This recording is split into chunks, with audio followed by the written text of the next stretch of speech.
My brain is my most powerful creative asset. If I can think it, I can make it. If I can make it, I can do it. If I can do it, there it is. And that's the process. That's the process. There is no mystery. I'm René Westbrook. I'm a multimedia artist.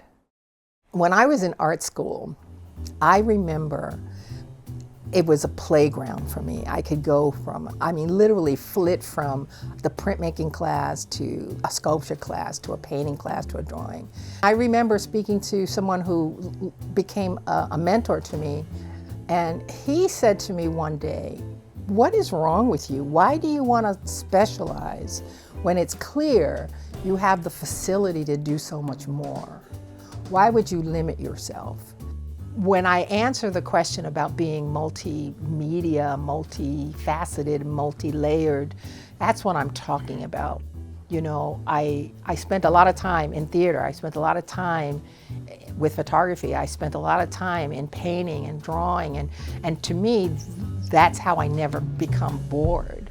The ideas come to me at different times. Some are more hot, meaning if there's a relevant idea, it's like the Gazan war right now. I've done several works on that because it's not only relevant, but it's heartbreaking. You know, it's very heartbreaking, and therefore the immediacy of that I must address. I'm always using those issues as constructs to explore and work through in layers so that I can make these things clearer to anyone who's interested. I was born in Harlem. My early education was there. I had Black teachers. I had a Black family, immigrant family, and father worked very, very hard to up and coming, he went to war at a very young age, World War II, came back, helped put his sister through nursing school, other sisters. He was a dynamo and moved us to Westchester County. We went to a place where there were racially and politically limited. Also, there were in that time there were lots of up and coming people. There were many, many examples. Even though I lived in Harlem, all the people, the dentists, the doctors, the teachers, they all lived in Harlem. So we were surrounded by up and comers, people who did things, and also there was this understanding that you must succeed. There wasn't any question. They're going to you expect them to put the barriers there. Your job is how high, because if it's that's it, that's all you got. Well, I came of age as a hippie. I was a flower child, and to this day, I'm a hippie.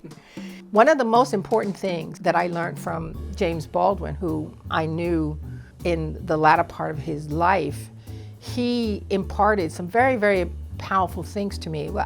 Besides being friendly and fun and, was such a gas to hang out with him because that boy can smoke and drink and talk like nobody else, right? But he would say to me, "Nay, when your house is on fire, baby, you can't sit this out." That's how he would say it. When your house is on fire, you can't just turn away. You can't do the tepid thing. He would say the importance of the writer, the artist, the dancer, the filmmaker, whomever you are as a creative person, you're the one that they're going to look to because you're the dynamic force in society. You are the one who makes the way from no way. It's important that it has substance and style and context, and there's a social contract that I present. And I live in this world, so I'm responsible for what I add to it. I always keep my viewer in mind, not in the sense of whether they like it or not, It's the hieroglyphs of hate, and it's all the awful stuff that racism bestows upon us, right? And all of these are different configurations of the positions that cops and racism have put black people in. But making it cogent enough, making it clear enough, making it visually stimulating enough, making the visual intelligence that I possess accessible. I'm a great contemplator. I think that's why living the way I do in my own world, in my space, it gives me great time and effort to think about these things. Art is not linear for the most part. You know, even if you have an idea and you put it on paper, and by the time it flowers, it blooms into something that even you didn't realize was coming down the pike. And that's the beauty. That's what keeps me still working after 50 years.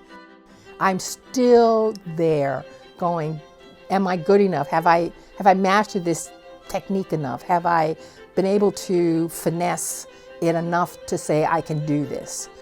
I've had some evidence of that because I've been awarded in sculpture, I've been awarded in painting and photography, you know. I even got this obscure little third place medal for poetry from the International Society of Poets. Well, I was extremely happy to discover that I had won the SOLA. Another artist who had won the SOLA encouraged me to apply. And I was just so happy that I had been in the league of these very powerful women artists. That, more than anything, means a lot to me. Being a SOLA awardee is that I get to talk about that process of the longevity of the work, the hows and the whys and the wherefores of being able to sustain oneself as an artist.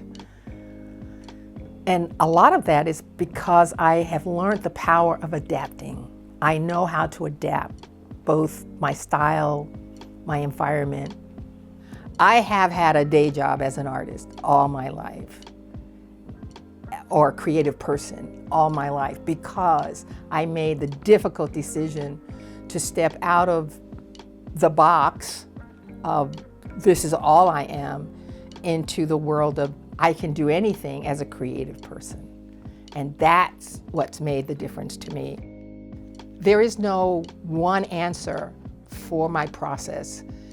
Breathing is my process. What comes of that is the result. And if I can breathe, I can think. If I can think, I can feel. If I can feel, I can work. If I can work, I can accomplish. If I can accomplish, something is done. And each one teach one. The reason I get to that end is so I can then have something of substance to give to the next.